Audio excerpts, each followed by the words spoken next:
In the social media age, there is a term that is often used to describe women, and it's called THOT. Do you know some thoughts? Are you a thought? Maybe there's a thought in your house. Maybe there's a thought in your church. Maybe there's a thought in your job. You know some thoughts. I know you do. And maybe you were a thought one time. But I want to spend the next few minutes just telling you what Jesus can do with a thought.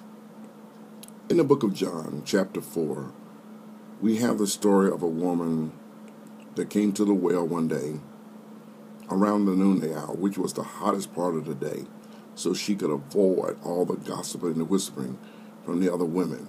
So she thought she was going to be there alone. But on this particular day, she had no idea that she was going to have an encounter with a man named Jesus. It is said that during that time that it was unusual, not proper, for a man to speak to a woman, a Jewish man especially, to speak to a woman in public. So this woman had a few things going wrong with her. First of all, she was a woman. She was a Samaritan woman, which meant that Jews didn't have anything to do with her. And thirdly, she was immoral. But just imagine, what Jesus did with this thought. Jesus didn't go around Samaria. He went straight through Samaria and found himself at the well, sent his disciples away just so he could have time to spend with this thought. Okay. First of all, we know that the thought had an encounter. She had an encounter with Jesus. And you need to have an encounter with Jesus. Secondly, this woman got an offer from Jesus. He said, I can give you living water. You think this water in this well is important? Nah. I can give you something that lasts better than that. But after she had the encounter, after she got the offer, you know what she did? She made a change.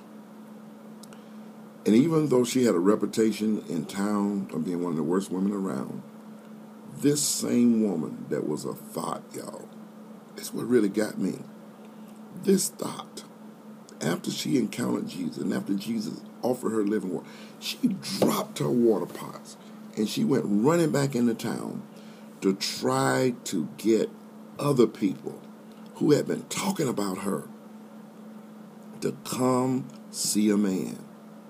Now just imagine that. Folk who have been talking about you, who have been scandalizing your name, who've been saying all kinds of things about them, and you want them to be saved. Wouldn't the church just be full of people today? If we could go back out in the streets, find some of them same folk who done dogged us out, and say, look, I want you to come meet a man whose name is Jesus. So what did Jesus do with a thought? He turned this thought into a witness for him. I want to know today, can you be a witness for Jesus? Go get somebody right now. You still got time. Take them to church and let them meet Jesus so they can have eternal life. God bless you.